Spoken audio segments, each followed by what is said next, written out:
Agora nós vamos mergulhar naquilo que Deus reservou para nós. Há uma palavra de Deus para a tua vida. Eu quero pedir que você abra o seu coração. Não deixe passar pelo vão dos seus dedos aquilo que Deus quer derramar, que Deus quer semear a tua vida nessa noite. Você vai ser tentado a se distrair, você vai ser tentado a deixar esse ambiente. Eu te peço, prevaleça, permaneça. Tem alguma coisa de Deus muito especial para a tua vida no nome de Jesus. Nós vamos falar sobre recomeços e o tema da mensagem de hoje então é recomece. Para isso você vai abrir a sua Bíblia no livro de Gênesis, no capítulo 13. Antes de ler o capítulo 13, eu preciso fazer uma rápida introdução aqui, fazendo citação do capítulo 12. Você vai deixar a sua Bíblia aberta no capítulo, entre o 12 e o 13. Nós vamos focar o capítulo 13 hoje, mas o capítulo 12 ele é o início da história de um homem. E esse homem ele é chamado por Deus para deixar a sua terra, sair dos seus parentes e ir para uma terra que Deus estaria apontando para ele. Nós estamos falando de Abraão. Capítulo 12, ele começa dizendo o seguinte para nós.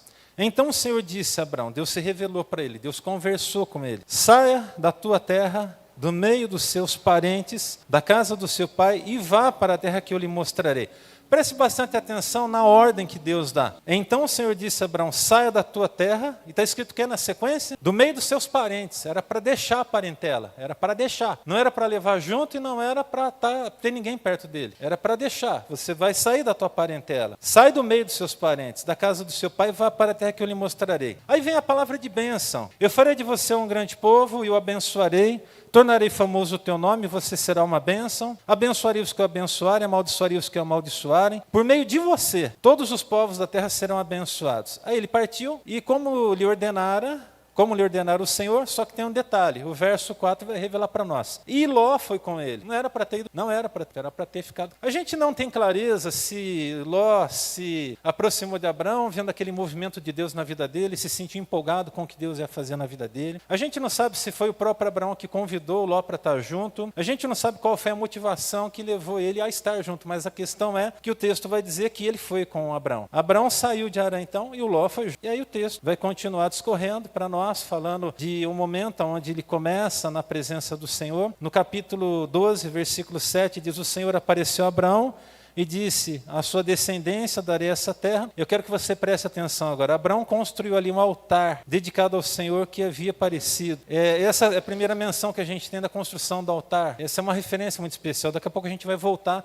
nessa fala e nós vamos ver que Deus coloca essa motivação no coração dele novamente, nesse momento do recomeço. Vamos então para o capítulo 13, que é o texto que a gente vai focar hoje. Nós vamos ler todo o capítulo e o texto começa dizendo o seguinte para nós.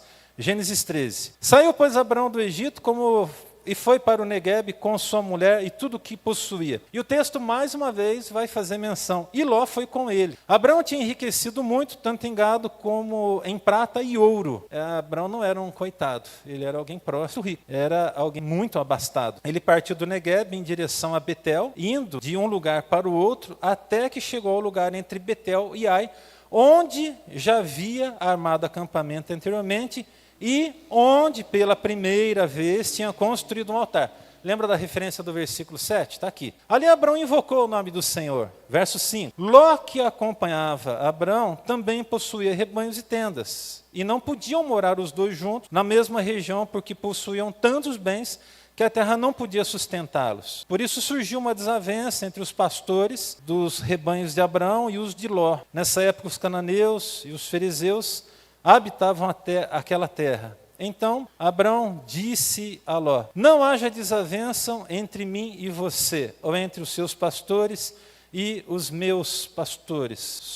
Somos, afinal de contas, irmãos. Aí está a terra inteira diante de você. Vamos separar-nos. Se você for para a esquerda, eu irei para a direita. Se você for para a direita, eu irei para a esquerda. Olhou então Ló e viu todo o vale do Jordão, todo ele bem irrigado, até Zoar, era como o jardim do Senhor, como a terra do Egito. Isso se deu antes de o Senhor destruir Sodoma e Gomorra. Ló escolheu todo o vale do Jordão e partiu em direção a leste. Observe, assim os dois se separaram. Abraão ficou na terra de Canaã, mas Ló mudou o seu acampamento para um lugar próximo a Sodoma, entre as cidades do vale. Ora, os homens de Sodoma eram extremamente perversos, pecadores contra o Senhor. Verso 14, depois dessa partida do Ló, nós temos Deus mais uma vez se revelando a Abraão. Disse o Senhor a Abraão, depois que Ló se separou dele, observe, depois que Ló saiu, Deus volta a falar com Abraão. De onde você está, olhe para o norte, para o sul, para o leste e para o oeste. Ou seja, olhe para todas as direções. Inclusive aqui o seu sobrinho partiu. Preste atenção, está registrado aqui. Toda a terra que você está vendo, darei a você e a sua descendência para sempre. Tornarei a sua descendência tão numerosa como o pó da terra. Se for possível contar o pó da terra, também se poderá contar a sua descendência. Percorra essa terra debaixo, de um lado, do outro, porque eu darei a você. Então,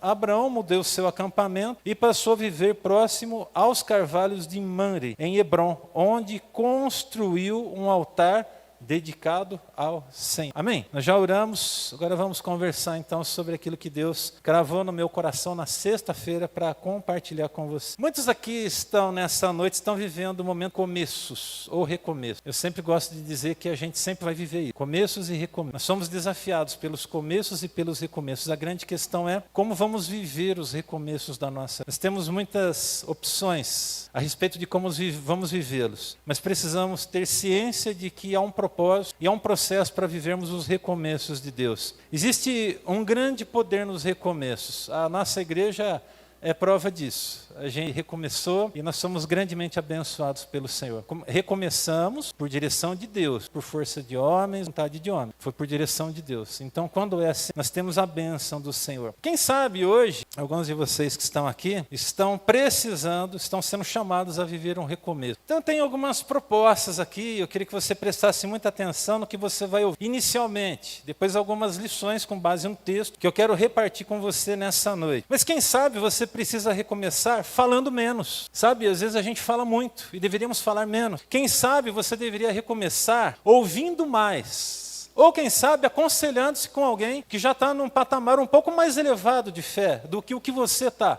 Eu particularmente, eu me aconselho com a pessoa, me aconselho. E eu tenho sobre a minha vida que hoje eu posso recorrer a essa pessoa para também aconselhar. Eu acredito que seja alguém sábio, acredito que seja alguém que está num patamar mais elevado de vida, de pastoreio do que eu estou, e por isso eu preciso me aconselhar. Então é importante você ter alguém. Então recomeços, eles pedem que nós nos aconselhemos. Se você precisa de ver o recomeço, quem sabe, esse recomeço tem que ser vivido alegrando-se. Comece a se alegrar no Senhor. Ou quem sabe despojando-se de si mesmo. Ou quem sabe você precisa viver o recomeço perdoando. Ah, meu irmão, deixa eu te falar uma coisa. Se o perdão não estiver presente na tua vida, você vai viver o passado o tempo todo. Você vai viver as questões passadas, você vai se martirizar, você vai ser tocado por questões que, quem sabe, do ponto de vista da sua humanidade não estão resolvidas, mas então perdoe. Dê liberdade, libere e também seja liberado para seguir livre na presença do Senhor. Recomeçar, quem sabe, pede para alguns de nós aqui nessa noite o perdão, o perdoar alguém. Quem sabe você precisa perdoar alguém para recomeçar de um jeito certo, sabe, firme mesmo. Perdão faz a diferença, você precisa abrir o seu coração para isso. Ou quem sabe você precisa recomeçar virando uma página da sua vida. Como eu estou fazendo com essa Bíblia que está aqui na minha frente nessa noite. É mais ou menos assim, pegue essa página da sua vida que você está vivendo agora e faça isso. Vire a página. O que se passou, se passou. Agradeça pelo que foi, mas vire a página. Vire a página. Virar a página significa dizer que nós precisamos ter o entendimento de que se não fizermos isso, vamos ficar amargando as mesmas histórias e as mesmas coisas. Eu só volto no meu passado para tirar forças dos momentos difíceis que lembro das dificuldades. Eu lembro das coisas boas que vivi nas dificuldades. Aí eu consigo encontrar força. E é lógico que as coisas ruins que acontecem são experiência para nós. A gente não vive só de coisa boa, você precisa entender isso. Se alguém disse alguma coisa diferente disso para você, estava mentindo. Porque a história de cada um de nós é feita de recomeços e nos recomeços tem decepção, tem tristeza, tem coisa que a gente vê que a gente não gosta, tem coisa que a gente se decepciona, tem coisa que a gente precisa passar por cima, tem coisa que a gente precisa deixar de lado. E para quê? Para que Deus então seja louvado. Quem sabe você precise recomeçar hoje, além de estar virando essa página da sua vida, vivendo o dia de hoje. Meu irmão, viva o dia de hoje. Para de se preocupar com amanhã. A gente falou muito sobre isso aqui esses dias que se passaram. Fique preocupado com amanhã. Não, calma, respira fundo. Viva o dia de hoje. Aproveite o que Deus está fazendo de bom na tua vida hoje. Quanta coisa boa Deus está fazendo hoje. Aproveite as oportunidades. Celebre com as pessoas que estão ao seu lado. Os momentos que você tiver junto da sua família, façam deles momentos eternos que eles estão passando. Vi uma foto de você com a sua família celebrando os aniversários. Alguma coisa assim. Eu falei, olha só, que coisa. Celebra, mas celebra, porque daqui a pouco ele está desse tamanho aqui, ó. Não vai passar, né? E você vai estar mais velho. É o curso natural da nossa vida. Daqui a pouco tem gente aí tentando se alegrar e assim vai acontecer. Tem gente que vai casar, eu sei que vai casar. Eu tenho profetizado sobre muitos aqui, que muitos aqui vão casar. Em nome de Jesus, Deus vai colocar a pessoa certa na vida de alguns aí, das jovens e dos jovens, né? Ver os nossos jovens felizes aí, graças a Deus que alguns já têm se encontrado, né? Deus seja louvado. Recomeçar é preciso. Quem sabe o seu recomeço precisa de ser hoje. Quem sabe abandonando o seu passado, reconstruindo sua vida emocional. Quem sabe você precisa recomeçar, assumindo as responsabilidades pela sua condição física. Eu estou passando isso, mas você mudou a tua vida, você mudou a sua postura, a questão de alimentação, a gente fala sempre disso. Eu sei que não é fácil porque eu luto com isso também, mas é preciso a gente tomar cuidado. Permitindo que as pessoas o ajudem, mas não carreguem você. Ei, escute o que eu estou te falando. Você precisa, quem sabe, hoje recomeçar permitir que as pessoas te ajudem, mas não que elas te carreguem. Você não precisa ser carregado, porque você já está nos braços do Senhor. E Ele está te conduzindo. Você não precisa também, no nome de Jesus, carregar muletas. Quem sabe você precisa recomeçar se afastando das muletas que a vida se encarregou de trazer para você. Sabia que às vezes a gente gosta de se acomodar nas muletas, né? São coisas que nós nos apoiamos. Daqui a pouco a gente está assim, bem confortável com aquilo, e aquilo ali já se tornou um ponto de passividade para nós. Está tão confortável que a gente pensa em qualquer coisa que vai tornar a nossa vida. Mas eu quero te dizer uma coisa. Pode ser que no seu recomeço você deixar essa muleta de lado, se desapoiar para viver o novo de Deus. No nome de Jesus. Se Deus quiser fazer isso com você hoje, receba no nome de Jesus. Irmãos, que Deus tire todas as muletas aqui. Todas as muletas. Todas. Uma a uma, no nome de Jesus. As muletas emocionais, as muletas físicas, as muletas pessoais, as muletas de reflexão, de raciocínio, as muletas religiosas. Como eu tinha muletas religiosas. Eu tinha muletas religiosas. E me apoiava nelas, colocava meus braços nela e dizia, isso está muito bom, como é bom ver isso. Bom nada, liberdade que é boa. A presença do Senhor é que é melhor ainda. E essa unção do Espírito que é muito mais especial e gloriosa. É isso. Quem sabe você precisa recomeçar, deixando tudo isso de lado. Suas muletas emocionais, se afastando, quem sabe, de pessoas tóxicas, amando mais, esquecendo-se do que ficou para trás, se desarmando. Para recomeçar, a gente precisa de se desarmar, porque às vezes a gente vai receber ajuda de gente bem intencionada, e a gente está todo armado, a pessoa chega perto, a gente já bota ela para correr. Ei, meu irmão, presta atenção. Eu sei que a dor do seu sofrimento foi grande, e que você, por algumas razões, criou algumas resistências, alguns espinhos foram colocados em redor de você. E quem chega perto vai tomar espetada mesmo. Que Deus dê paciência para quem chega perto de você, então. Se esse é o seu caso, no nome de Jesus. Mas se esse não é o teu caso, então pede para Deus tirar as resistências, porque tem gente que quer chegar perto de você para te abençoar. Pessoas certas, eu estou falando delas. Quem sabe você precisa ver o recomeço ainda, se comprometendo com o processo, que às vezes é doloroso. E por último aqui, quem sabe vivendo o ciclo de forma completa. Aí a gente vai viver um bonito recomeço.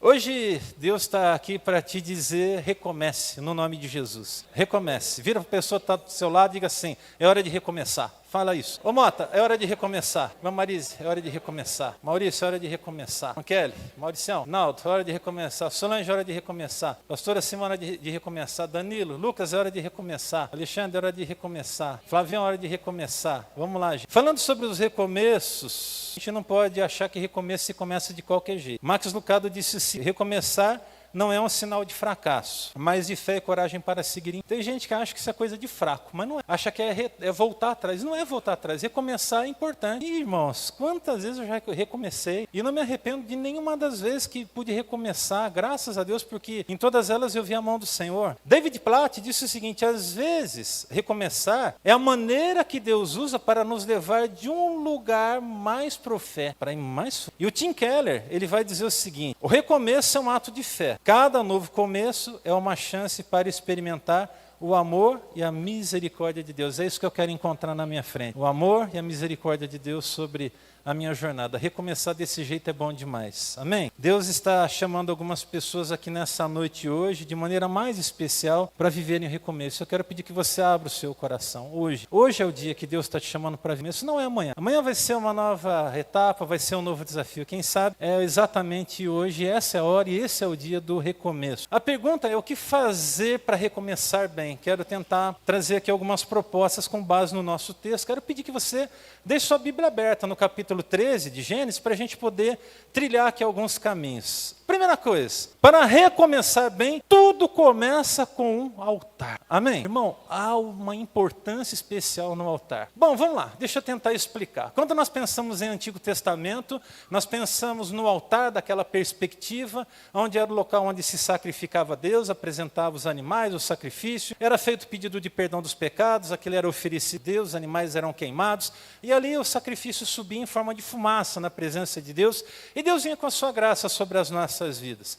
Isso no Antigo Testamento. Depois o tabernáculo é construído e havia um lugar também para o sacrifício ser apresentado. Depois o templo foi construído e havia um lugar para o sacrifício também acontecer no templo. Os sacerdotes eram os encarregados, o sumo sacerdote fazia uma expiação geral uma vez por ano, entrando dentro do Santo dos Santos e aspergindo o sangue do sacrifício lá no lugar, no mais profundo, no recôndito do tabernáculo, onde ele tinha que entrar naquela localidade com uma roupa toda especial, e a Bíblia nos conta que essa roupa era toda trabalhada, e nela haviam sinetes. Quando uma vez por ano o sacerdote entrava, então o sumo sacerdote entrava, para apresentar diante de Deus a expiação de todo o pecado, de toda a nação, de todo o povo, a Bíblia nos diz que havia uma corda amarrada nos pés. A história conta, os estudiosos contam isso, eles amarravam uma corda. Por quê? Porque se ele tivesse impuro, ele ia morrer fulminado lá dentro. Então eles tinham que puxar ele para fora, de tão sério que era o negócio. E os sinetes haviam para dizer o seguinte, olha, ele está de um lado para o outro. Bom, a questão é,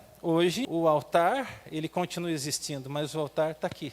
Você é o altar do Senhor, o seu coração é o altar do Senhor, amém? Nós temos os nossos templos hoje, né? Esse lugar aqui é um templo de adoração. E nós consideramos essa frente aqui também um altar. Aqui nesse altar, nós vivemos recomeço, nós vivemos momentos assim, de alegria, de tristeza, a gente intercede, a gente chora, tudo que vocês possam imaginar. Mas o principal é o seu coração do Senhor. Nesse caso aqui, tudo começa com um altar. É interessante que o texto vai dizer para nós que ele saiu, Abraão saiu do Egito, foi para o Negueb com a sua mulher e com tudo que possuía, e o Ló foi com ele. Esse aqui é um problema que a gente vai chegar daqui a pouquinho. Abraão tinha enriquecido muito, tanto em gado quanto em prata e ouro, e ele partiu o Negueb em direção a Betel, indo de um lugar para o outro, até que chegou entre Betel e Ai, onde havia armado acampamento anteriormente, e onde pela primeira vez tinha construído um altar. Abraão ali invocou o nome do Senhor. Então observe, existe uma importância, quando a gente vai viver um recomeço, de erigirmos um altar na presença do Senhor. E o altar, ele é lugar de algumas coisas, de 5 coisas. É o lugar de nós nos aproximar de Deus. Então, deixa eu dar uma explicada melhor sobre isso. Mas, pastor, não está incoerente se o altar é um lugar onde nós estamos? Não, o lugar principal do altar é o seu coração. O seu coração é um altar. Então, lá na sua casa, você pode levantar um altar de adoração ao nome do Senhor. Você pode fazer isso aqui, você pode fazer na sua casa, mas a questão é, o seu coração está em... Eis a grande questão. Então, o altar é o lugar de se aproximar, é o lugar da entrega, é o lugar da consagração, é o lugar de sacrificar-se e é o lugar de dedicar-se. É interessante, nós nos aproximamos, nós nos entregamos, pensando agora aqui nessa celebração. Nós nos aproximamos do Senhor, nós nos entregamos na presença dEle.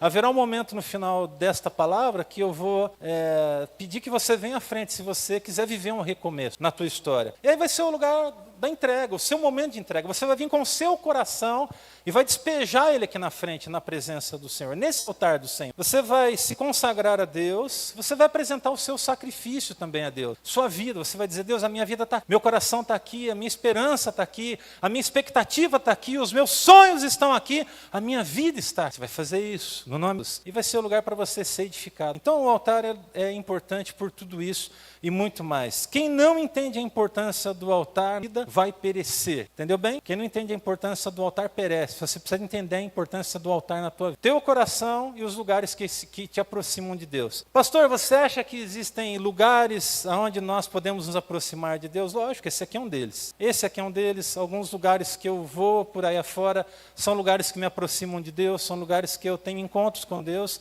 são lugares maravilhosos. O que nós precisamos entender é que o sangue de Jesus nos aproxima do Senhor. Amém? 1 Pedro vai dizer o que para nós? 1 Pedro 2,9. Vocês, porém, são geração eleita, sacerdócio real, nação santa, povo exclusivo de Deus para anunciar as grandezas daquele que o chamou das trevas para a sua maravilhosa luz. Amém, meu irmão? Meu irmão, tudo começa com o altar, e o seu altar é o seu coração, e o seu coração precisa estar rendido na presença do Senhor. Você é geração eleita, você é sacerdócio real. Isso significa que, se você cometer um pecado, seja ele qual for, você pode exercer o seu sacerdócio na presença de Deus. É por isso que a gente não tem confessionário aqui. A gente não tem lugar para você confessar os seus pecados. Agora, se você acha que isso é importante, você pode me procurar à parte, então eu posso te atender. Tiago fala sobre isso. Existem pessoas que têm a necessidade de contar o seu pecado que cometeu ao longo da sua vida ou na sua jornada para alguém de maneira mais específica. No ministério pastoral isso acontece. De vez em quando eu recebo pessoas no meu gabinete que vão confessar erros, falhas que cometeram. A gente que eu falo ao longo desses 25 anos de pastorado, em dezembro agora vou estar completando 25 anos de pastorado, depois de consagrado pastor, a gente já ouviu muita coisa boa, já nos aconselhar, apontar direção. Eu já vi sendo quebrantada, gente sendo lapidada, levantada, restaurada para mim. Já vi gente bem, mas vi muita gente sendo restaurada para a glória do nome do Senhor. Alguns líderes cristãos, eles dizem o seguinte sobre o altar. John Piper, ele disse o seguinte: o altar é onde a nossa adoração se torna ação. É o lugar onde entregamos nossa vida como um sacrifício. Christine Caine, ela disse o seguinte: o altar é o lugar onde as cadeias da nossa vida podem ser quebradas e onde a liberdade é encontrada. E eu digo para você que isso é verdade. Quando eu era garoto, perto dos meus 14, 15 anos de idade, quando tive esse encontro maravilhoso com Jesus, eu estava sentado no último banco de uma cadeira. Era uma igreja que comportava no máximo umas 80 pessoas naquele templo, bem pequenininho mesmo. E eu lembro que era uma porta, como essas portas de casa, porta de 80, 90 centos assim, era a entrada daquele templo. E eu fui para aquele culto, era um culto de jovens. Naquele dia, de maneira mais específica, o templo estava repleto, tinha muitos jovens, mas eu estava sentado assim do lado da porta. A porta estava aqui aberta e eu sentado do lado. E o meu pensamento era o seguinte: se eu ver alguma coisa diferente, eu queimo o chão daqui. Se eu ver alguma coisa meio diferente aqui, eu achava os crentes esquisitos quando eu era garoto. Não daquela igreja, porque eu achava até que aquele povo era um povo diferente. Mas eu via às vezes alguns cristãos passando, nada contra, pelo amor de Deus, por favor, mas eu achava esquisito, né? Naquela época atrás, né? Era o pessoal mais tradicionalista em relação à questão de roupas, né? E eu me lembro que passava famílias assim na porta de casa, né, indo para a igreja, com aquela bibliona embaixo do braço. Eu não sei se não tinha terno maior ou o que era, mas aquele terno, aquela barriguinha bem estufada assim, o terninho jogado para trás, né, o pessoal passava assim. Você já viu alguma coisa assim, né? Deve ter visto, eu não sei. Mas eu falava assim, meu Deus, eu até achava interessante, tinha vontade de visitar a igreja dos crentes, mas às vezes eu olhava assim e falava, nossa, mas é... Aí quando um casal de jovens da igreja batista convertido passaram na porta de casa e rapaz, normal, falei, chego nessa igreja, vi o que acontece lá. Fui lá, a programação dentro dessa palavra de libertação, que o altar liberta. Eu me lembro que o pastor começou a fazer o apelo, pedindo para as pessoas virem à frente e aceitar Jesus. Eu não conseguia, porque a algema me prendendo naquela cadeira. Haviam grilhões presos nos meus pés, eu não conseguia levantar a minha mão, não conseguia. Irmãos, profeticamente, você pode não entender, mas eu entendo e eu lembro exatamente como pastor. Você tem alguma algema te prendendo no dia de hoje, eu quero dizer que você está livre, aquele negócio é assim. Irmãos, eu não levantei só uma mão, levantei duas mãos. Eu fui para frente correndo, chorando, me entregando nos braços do Senhor Jesus. Graças a Deus. Por isso eu digo para você que o altar, esse altar, ele tem o poder da libertação, mas não é o altar pelo altar, é pelo que é feito. Deu para entender? Até porque se quem estiver aqui na frente não tiver com uma vida de santidade, não vai gerar transformação na vida. E a máscara uma hora cai. Vocês podem ter certeza do que eu... Se quem está na frente não anda na verdade, Deus se encarrega lá. Pode ter certeza do que eu estou te falando aqui. Então ela foi muito certeira nessa constatação dela. O altar é o lugar onde cadeias da nossa vida podem ser quebradas e onde a liberdade é encontrada. Eu encontrei liberdade liberdade no altar do Senhor. E muitos de vocês também encontraram essa liberdade no altar do Senhor, e graças a Deus por isso, amém? Eu lembro de tantas e tantas pessoas. Eu lembro que uma vez eu era garota ainda, tinha acho que meus 18 para 19 anos, e fui pregar numa tenda de circo, uma tenda evangélica, e muita gente veio na frente, entregando sua vida a Jesus. E eu me lembro que Deus tocou no meu coração naquele dia, debaixo daquela tenda de circo. Ele falou, declara a libertação. Quando eu estendi minha mão e falei, caiam por terra os demônios, caiu umas 10 pessoas endemoniadas ao mesmo tempo. E ali os irmãos que estavam lá já correram, foram amparar aquelas pessoas, nós expulsamos os demônios, e naquele altar, Deus fez uma grande reviravolta na vida daquelas pessoas. Me vem à mente uma ocasião específica, que debaixo da tenda desse circo também, uma jovem de 12 anos de idade caiu possuída pelos demônios. 12 anos, ela era uma prostituta, essa garota. Ela já tinha se relacionado com mais de 150 homens. Essa garota, ela possuída pelos demônios, ela rodava naquele chão vermelho, aquela poeira levantava e não havia quem conseguisse chegar perto dela, e com muita oração, com muita fé nós conseguimos. E ali uma legião de pulso do altar do Senhor, debaixo de uma tenda de circo, tenda evangélica. A sua casa pode ser um altar de libertação. Basta você abrir esse altar aqui. Deus faz queimar o teu fogo em nome de Jesus. Amém? A primeira coisa importante, então, para ver um recomeço é a importância do altar. Deixa eu abrir um parêntese muito importante. Por que o altar é importante? Porque o altar vai te dar condições para refletir sobre o que você vai ver. É no altar que nós somos edificados. Entendeu bem? Pega essa visão. Ele começa no altar. Segunda coisa, para recomeçar bem, todo recomeço traz consigo grandes desafios. Diga, há grandes desafios. Irmão, você precisa entender que no seu novo começo, ou no seu recomeço, você vai ser desafiado e ponto. Não adianta, você está vivendo num mundo de desafios. O Ló, que acompanhava Abraão, também possuía rebanhos e tendas.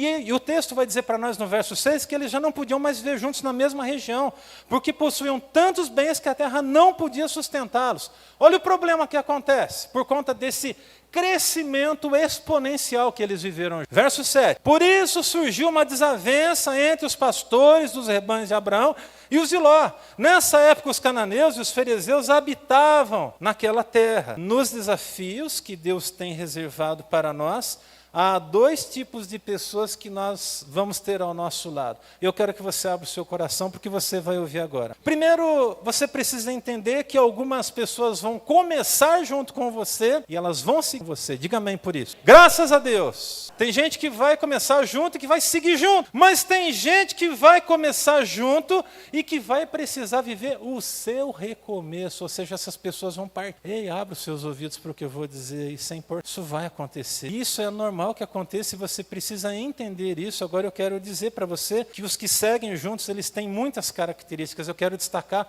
5 apenas aqui. Coloca para a gente lá, por favor, na sequência. 5 características dos que seguem juntos. Primeiro, eles são os que sabem ouvir e entender. É gente que vai saber te ouvir, que vai saber te entender. Preste atenção nessas 2 palavras.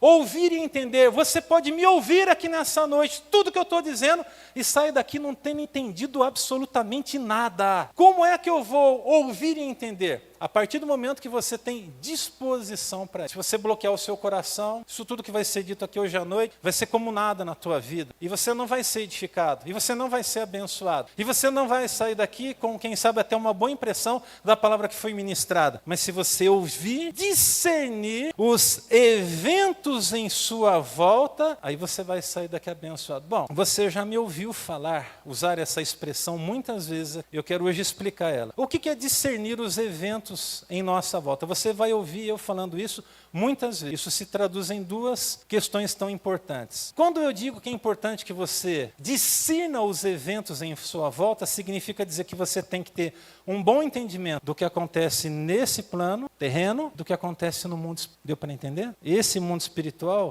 se nós demos liberdade para que Deus venha e venha a reger, Ele vai reger. Ele é Deus, Ele é o nosso Deus. Nós queremos que o céu se manifeste aqui na terra. Nós aprendemos na oração do Pai Nosso: Pai nosso que estás no céu, santificado seja o teu nome, vossa vontade, assim na terra como no céu. O que a gente diz para Deus quando nós declaramos: Pai, nós queremos a manifestação da tua glória. Então o que é discernir os eventos em sua volta? E você precisa se esforçar para isso. Entender o que acontece nesse plano. Agora deixa eu te falar uma coisa. Muita coisa do que acontece nesse plano começa aqui, no mundo espiritual. Ataques espirituais, problemas que você possa ter de relacionamento às vezes com pessoas lá fora, gente tentando te prejudicar. prejudicar, gente tentando mal contra a tua vida. Irmão, seja realista, você sabe que isso infelizmente acontece. Tem gente que quer ver o teu bem, tem gente que não quer ver o teu bem. Nós vimos isso na semana passada, na história que foi tratada. Nós vimos isso na semana anterior também. Nós precisamos entender que nesse mundo nós vamos ser provados pelo fogo. A segunda coisa,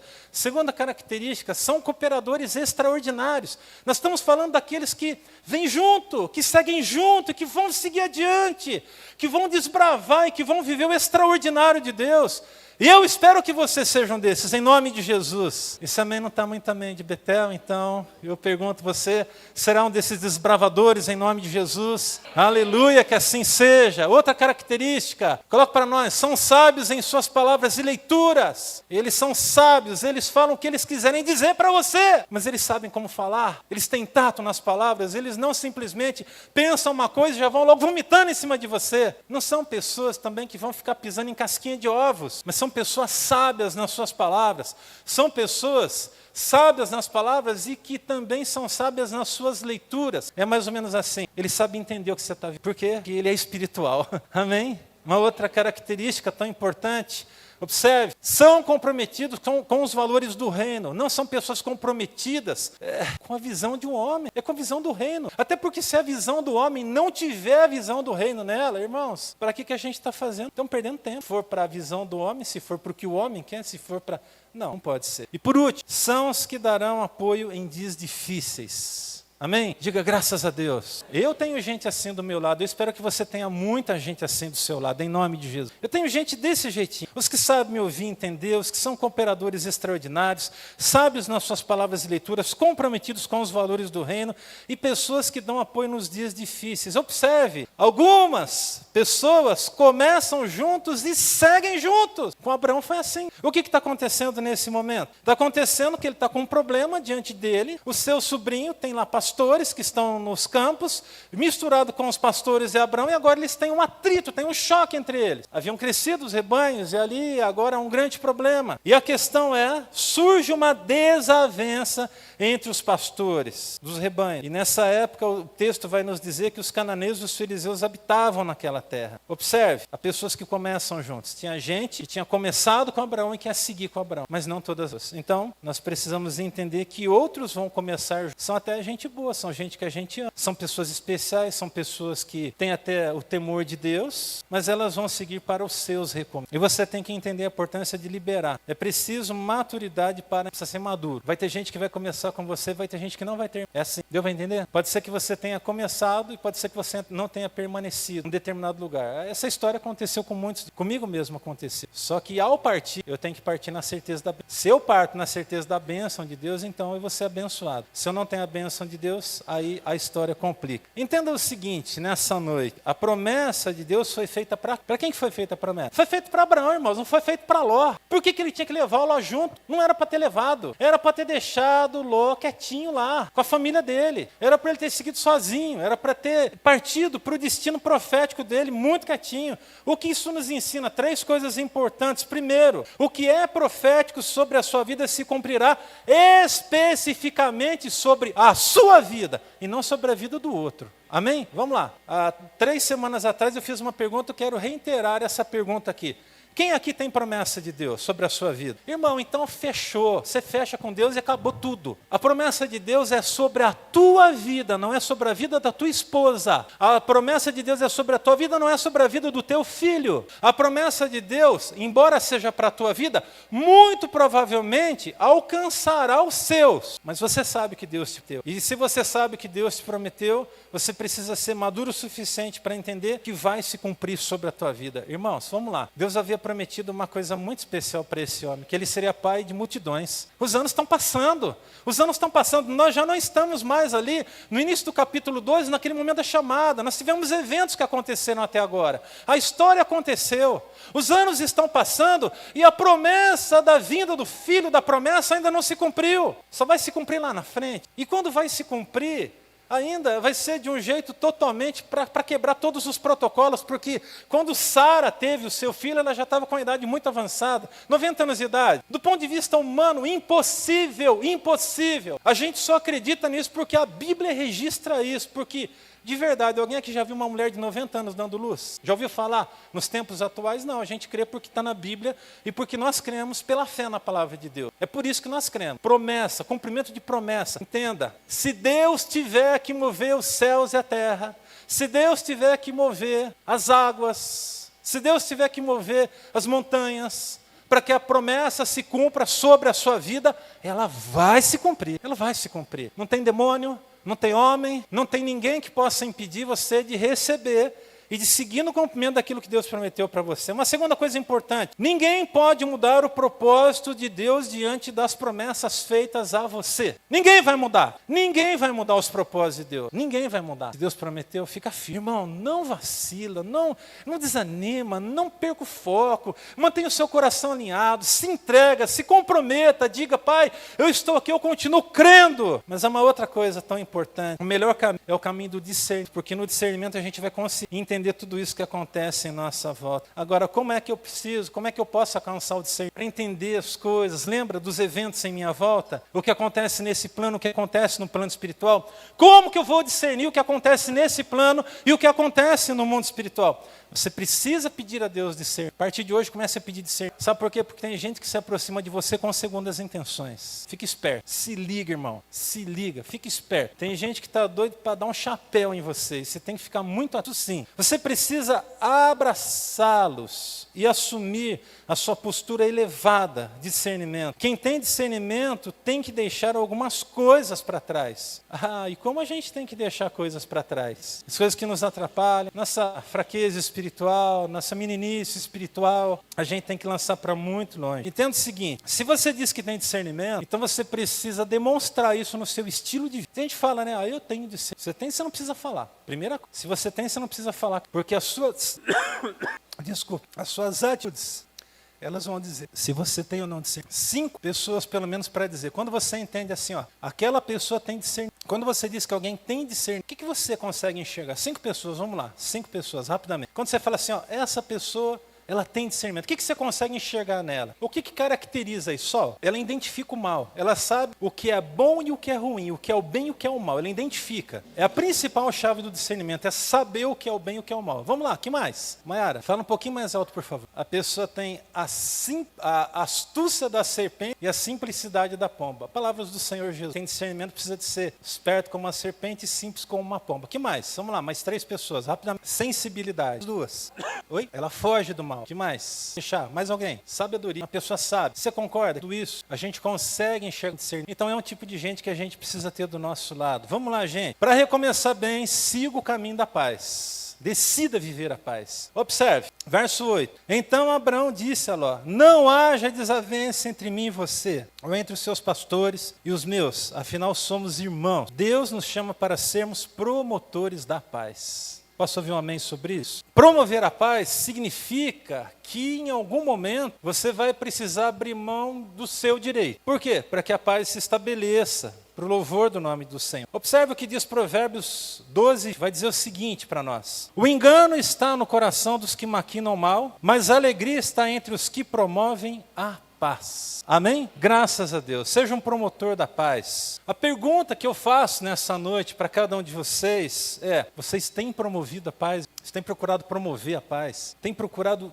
disseminar a paz? Ou nós somos daquele tipo que quando a coisa está pegando fogo do nosso lado, a gente gosta de dar uma pitadinha a mais, para dar uma esquentada na coisa. Tem gente que gosta de andar com um machado na mão. Ele vai onde tiver árvore, ele vai lá, corta a árvore e começa a andar com um monte de graveta no braço. Está pegando fogo aqui um pouquinho. Não seja assim no nome de Jesus. Tem gente que faz pior, né? Aluga uma caminhonetezinha por aí, vai lá na carvoaria, manda encher a caçamba de carvão e vê onde é que está pegando fogo e vai lá para alimentar o fogo. Não sejamos assim. Eu costumo dizer que o crente tem que andar com extintor no bolso. Isso é sabedoria, irmãos. Andar com extintor no bolso. Você vai ouvir pataquada dos outros, você vai lá e pataquada é conversa fiada, tá? É quando alguém tem uma segurança e está querendo te colocar na fogueira. É mais ou menos o que essa moçada aqui quer fazer com Ló e com Abraão.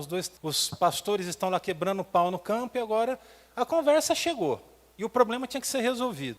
O pessoal lá fez isso com a gente, e a gente começou a se estressar. Acabou que, graças a Deus, a coisa não evoluiu para algo pior, mas houve desavença. Então, observe essa pergunta. Você tem promovido a paz? Você precisa ser um promotor da paz, dentro da sua casa. Começa dentro da sua casa, mas também aqui dentro da sua igreja, no seio da sua igreja. Promova a paz. Lembre-se, quem planta a paz, colhe a paz. Quem vive em paz, promove a paz. Quem promove a paz será promovido pela paz. Quem caminha com paz encontra refúgio. Quem se refugia na paz será abraçado por ela.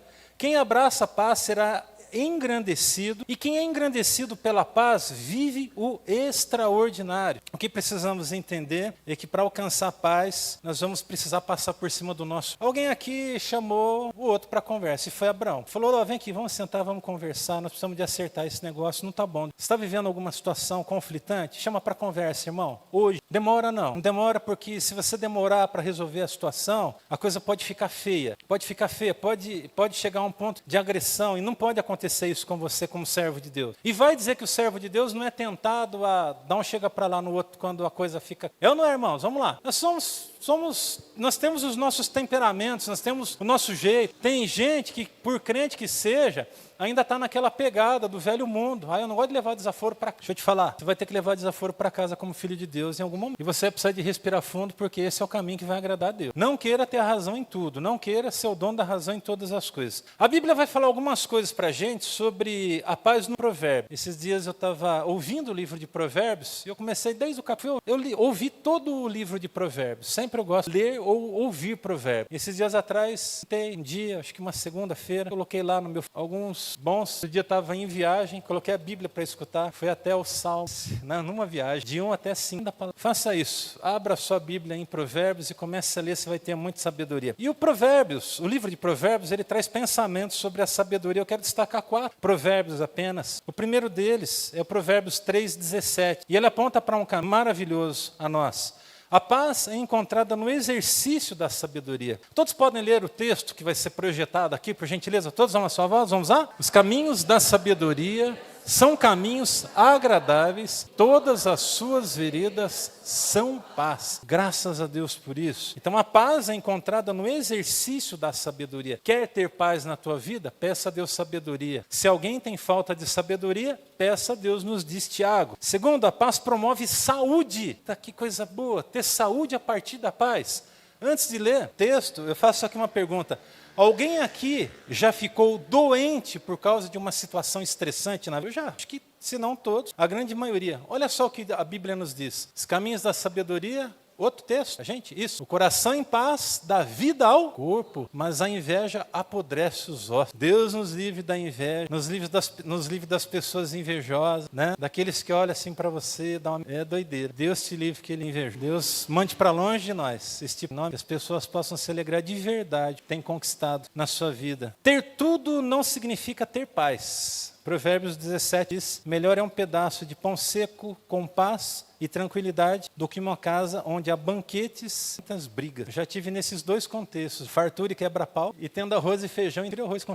meu irmão, tá bom. Medalhão para jogar em cima ainda, né? Tá bom também. Se não tiver também, tá bom. Do jeito que tiver, vai, né? Bom demais. Ter paz é tudo. E eu tô me lembrando, casa com muita fartura, muita discussão, bagunça. Não dava nem prazer de estar postado. Estava lá para aprovar algo. E graças a Deus, pela misericórdia do Senhor, Ele deu a graça de poder ajudar, colaborar para transformar daquela... Aí passou a ser uma casa com fartura. Quando nós tememos a Deus, descansamos em paz. Deus nos livra de problemas. Provérbios 19:23. Temor do Senhor conduz a vida. Quem o teme pode descansar em paz, graças a Deus. Então, seja um promotor da paz. Para recomeçar bem. Quarto, não se preocupe com o que é do outro, por escolha. Interessante a história, né? Porque a briga acontece lá entre os pastores, o Abraão chama o Ló para conversa. Olha para ele e fala assim, filhão, pode escolher, onde você quer ir? Se você for para a esquerda, eu vou para a direita. Se você for para a direita, eu vou para a esquerda. Fica à vontade para escolher. O Ló, esperto, ele volta os seus olhos para aquela região toda do Jordão, e a Bíblia diz para nós que os dois se separaram. E o verso 12 vai dizer que Abraão ficou com a terra de Canaã, mas Ló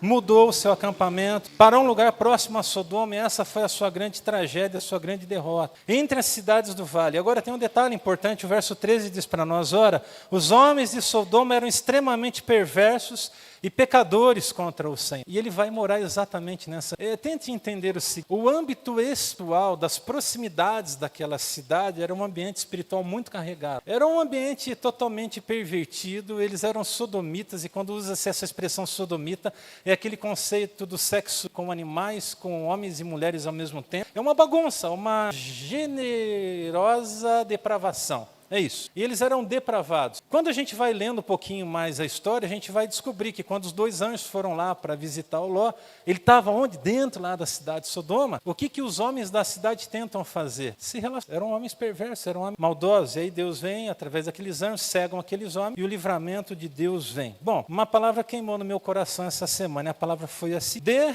ao outro o direito de escolha e não se preocupe com o que é seu. Em nome, eu vou repetir: dê ao outro o direito de escolha e não se preocupe com o que é seu. Seu está guardado pelo Senhor, em nome de Jesus. Ei, volta um pouquinho a minha palavra. Deus te deu promessa, sim ou não? Se Deus te deu promessa, irmão, fica... Você está vivendo alguma situação de embate com alguém, alguma coisa está acontecendo na tua vida, dê para o outro o direito de escolha, não tenha medo de ficar no prejuízo. A promessa foi feita para você, preste atenção no que o texto diz. O Ló cresceu os seus olhos, ele é tomado agora, quem sabe, pelo que os seus olhos estão enxergando, pelas impressões que ele tem diante da experiência que ele teve ao longo daqueles anos, naquela região, e ele dizia, olha, essa região de fato é melhor. O texto diz que era uma região irrigada pelo Jordão, e era uma longa distância. E toda aquela região era uma região muito farta, nos dizem os estudiosos, lendo os artigos sobre esse texto, os comentaristas, eles falam que era uma região muito fértil. E é lógico que o coração dele vai se voltar para isso.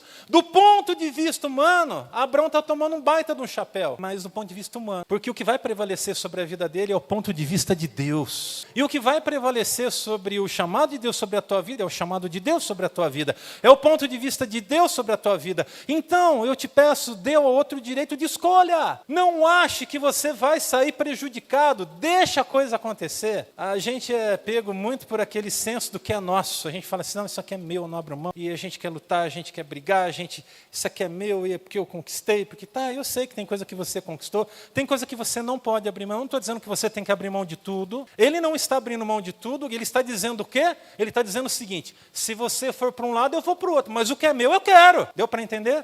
Pegou a visão? Em nome de Jesus? Mas tem momento que na vida você precisa entender, você precisa deixar ir. Irmão, você precisa deixar ir. O que você precisa deixar ir? O que é na tua vida que você precisa deixar? É um sentimento? É uma coisa que você tem sustentado no seu coração, que só tem te feito mal, dia após dia? É uma palavra do Senhor nessa noite. Deixa aí o sentimento. Tem alguém que você tem que deixar aí? Deixa aí. É a escolha da pessoa. Deixa aí. Observe o que a Bíblia diz no Salmo 16, versos 5 e 6. Guarde isso aqui no seu coração em nome de Jesus. Senhor, Tu és a minha porção e o meu cálice, és Tu que garante o meu futuro. O meu futuro e o seu futuro estão nas mãos do Senhor. Irmão, quem garante o nosso futuro é Deus. Ponto final. Fechou. Agora, há uma revelação especial no versículo 6. Observe. As divisas caíram para mim em lugares agradáveis. Tenho uma bela herança. Diga assim, eu já tenho uma bela herança. Acabou, irmão. Foi o Senhor que te deu. Ninguém vai arrancar da tua mão. Se Ele quiser ir para a direita, vai para a esquerda. Se Ele quiser ir para a esquerda, você vai para a direita. Mas deixa aí, no nome de Jesus. 3 lições valiosas. Como filho de Deus, você precisa entender que o ponto de vista do outro não retirará de você o que Deus disse sobre você. Eu vou para essa região porque para mim é melhor. Deus reverteu a coisa. Não. O que é teu já está certo nas mãos do Senhor. O que é dele está certo nas mãos do Senhor. Como filho de Deus, você precisa alegrar-se no Senhor com Ele e com aquilo que Ele vai escolher para você. Quem é que vai escolher para você? Meus irmãos, deixa Deus escolher para você. É interessante que, observe, Abraão chega para Ló e fala, filho, se você decidir para esse caminho, para esse outro. Se você for para a esquerda, eu vou para a direita. Pode ficar à vontade, escolha. Ele deixou escolher. O Ló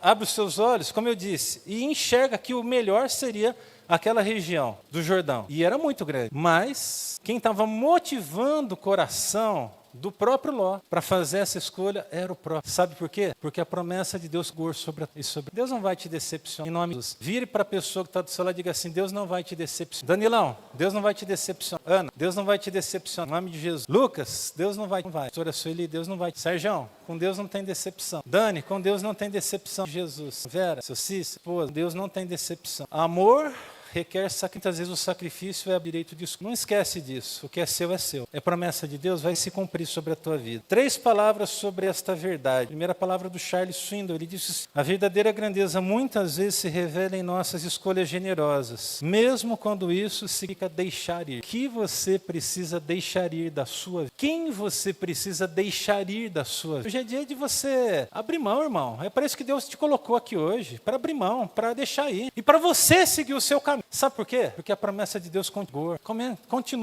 em vigor. Tony Evans disse o seguinte: Abraão nos ensina que, mesmo nas decisões difíceis, devemos sempre colocar fé acima das circunstâncias, acima do que você tem. Amém? Desculpa a redundância. Você não tem promessa de Deus? Então lança a sua fé. Boa, fechou. Não tenha medo. Você vai ter que entender que vai ter gente que vai seguir com você. Você vai ter que entender que vai ter gente que não vai seguir com você. E você também vai ter que entender que é melhor deixar ir. Porque se você quiser segurar, você vai estar atrapalhando o processo de recomeço na vida do outro e também na sua vida. O processo do recomeço, quem sabe para alguns de vocês vai ser só, mas com Deus ao lado. Isso é só eu e você, sua família e Deus. Eu sozinho, pastor. Você sozinho, como pastor, você e esses irmãos e Deus. E vamos para cima que vai dar tudo certo. John Piper disse: a escolha de Ló por riquezas materiais é um lembrete poderoso. O que brilha nem sempre é o que traz.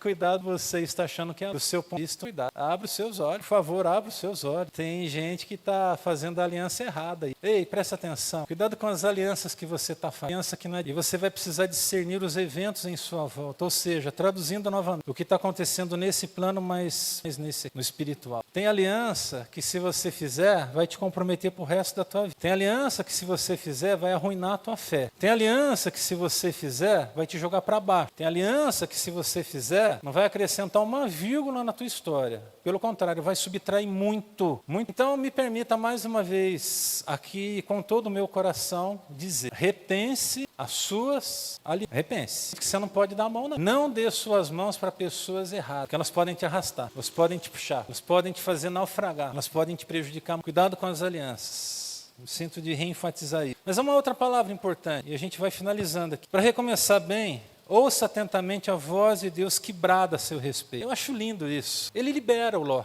O Ló vai embora. E ele segue o caminho dele. Aí o que acontece na sequência? Deus vem falar de novo com Abraão. E o que é que Deus diz? Disse o Senhor, verso 14, disse o Senhor a Abraão, depois que Ló separou-se dele. Depois, não foi antes. Antes Deus já estava falando, mas depois que ele foi embora, Deus vai falar com ele. De onde você está? Olhe para o norte, para o sul, para o leste, para o oeste. Para um pouquinho, fica com essa expressão. O que é que o Abraão tinha dito para o Ló? Se você for para a esquerda, eu vou para a direita. Se você for para a direita, eu vou para a esquerda. Sabe o que Deus está dizendo para Abraão agora? Se levanta, olha para o norte, para o sul, para o leste. E para o leste, não se esquece de uma coisa. Eu é isso, uma promessa para você. Então, tudo isso aqui será seu, inclusive aquilo que Ló acha. Irmãos, a promessa era para Abraão, não era para Ló. Preste atenção no que eu estou falando. Tem coisa que a promessa de Deus para a tua vida não adianta o outro querer pegar. Ele quis pegar e ficar com a melhor parte. O que aconteceu com a herança dele? Foi dispersa. Ele foi morar onde? Foi morar em Sodoma. Acabou as mínguas, morando lá, não sei lá onde. Sei lá se era uma casa boa ou não, mas num lugar de perversão, longe de Deus. Agora, por que ele vai morar longe de Deus? Num lugar que só tem porcaria, desculpa. Só tem perversão, só tem coisa ruim, porque quem sabe o que estava no coração dele já era aí. Porque na nossa vida nós não fazemos escolha. Nós temos que saber onde nós estamos, onde nós moramos, com quem nós nos relacionamos. Eu não estou dizendo que você não tem que exercer influência muito positiva na vida das pessoas que estão na perversidade. Eu procuro fazer isso, mas eu não vou me comprometer com o sistema perverso, de jeito nenhum. Está dando para entender? Olha o que o texto está dizendo para nós. De onde você está, olhe para o norte, para o sul, para o leste, para o oeste. Toda a terra que você está vendo, darei a você e a sua descendência para sempre. Tornarei a sua descendência tão numerosa como o pó da terra, se for possível contar o pó da terra. Também se poderá contar a sua descendência. Percorra essa terra de alto a baixo, de um lado ao outro, ou seja, de norte a sul, de leste a oeste, porque eu darei a você. Amém, irmãos? Amém. Essa mensagem não é uma mensagem positivista, não, é uma mensagem de conselho de sabedoria do céu para você. E o que você precisa guardar no seu coração são 3 coisas. Eu quero dar aqui 3 conselhos. O primeiro é: levante-se e olhe. Olhe com os olhos da fé, em nome de Jesus. Você vai ter que fazer isso em alguns momentos na sua vida. Você vai ter que se levantar. Você vai ter que assumir aquela postura e dizer: Senhor, eu continuo crendo, eu continuo vendo, eu continuo enxergando. Não está acontecendo nada do que você está declarando, irmão. Ei, olha para mim aqui, por favor. Não está acontecendo nada do que você está declarando. Mas você vai seguir a ordem do Senhor, você vai se levantar e você vai enxergar com os olhos da fé. Isso aqui Deus tem me dado. Eu não estou falando de bens materiais. Eu estou falando de conquistas espirituais. Aonde, se porventura Deus tiver conquistas materiais, que Ele também derrame sobre a sua vida. Mas as maiores, as melhores são as espirituais, e você precisa se convencer disso, porque senão você vai cair na besteira da teologia da prosperidade, que Deus é obrigado a dar, porque Deus tem que dar. O crente não fica doente, porque o crente não passa dificuldade. Quem disse que não passa? Quem disse que não enfrenta dificuldades? Quem disse que não passa aperto às vezes? Primeiro conselho: levante-se e olhe. Segundo, levante-se e percorra. Sabe o que eu faço? Muitas vezes entro no meu carro e venho declarando: Senhor, eu declaro células nas ruas de Itaém. Senhor, abençoa essa cidade. Guarda, Senhor Deus, essa cidade. Abençoa o crescimento da Betel. Que nós possamos avançar para aquilo que corresponde à Tua vontade. O que o Senhor quer para nós é o que nós queremos. Nós cremos nas promessas. Quando a gente foi dar o pontapé inicial na história dessa igreja há 7 anos atrás, há muitos sonhos, irmãos, muitos sonhos de coisas especiais que a gente vai viver ainda. E a gente continua crendo, a gente continua lutando, a gente continua se esforçando nessa direção. Até porque tomar posse da terra prometida significa desapossar gigantes. Preste atenção nisso. Levante-se e receba o que é seu, no nome de Jesus. Esse é o terceiro conselho. Levante-se e olhe, levante-se e percorra, e levante-se e receba o que é teu. Recebe quem persevera. Perseverança, perseverança, perseverança. Não desanime, não desanime. Tem gente que está aqui quase recebendo a bênção, mas o que vai impedi-lo de receber a bênção do Senhor, por promessa do Senhor mesmo, é a falta de perseverança, é a falta de convicção, de fé. Tim Keller disse o seguinte: as promessas de Deus nos lembram que, mesmo quando falhamos, Ele continua a ser fiel em seu plano para nós, graças a Deus. Escute o que eu vou te falar agora. Abraão está longe de ser um homem perfeito, mas ele caminhava em intimidade com Deus. Lê a história dele, você vai ver que tem imperfeição, mas ele procurava estar alinhado com os céus. Minha última palavra aqui nessa noite: tudo continua com o altar. Quer viver o recomeço? Tudo continua com o altar. Continua com o altar. A gente começa a palavra dessa noite com o altar e finaliza essa palavra nessa noite com o altar. Abraão mudou o seu acampamento e passou a viver próximo aos carvalhos de Mamre, em Hebrom, onde construiu um altar dedicado ao Senhor. Aleluia. Por isso, tudo começa com o altar. Tem que continuar com o altar. A sua vitória, a sua promessa, ela vai se cumprir sobre a tua vida se você estiver intimamente ligado com o altar. Lembre-se, seu coração derramado, mas o local de adoração também é importante. Venha celebrar, celebre com alegria, celebre com força, com amor e na convicção de que o Senhor é contigo. Hoje Deus te chama para recomeçar no altar e continuar no altar. Amém?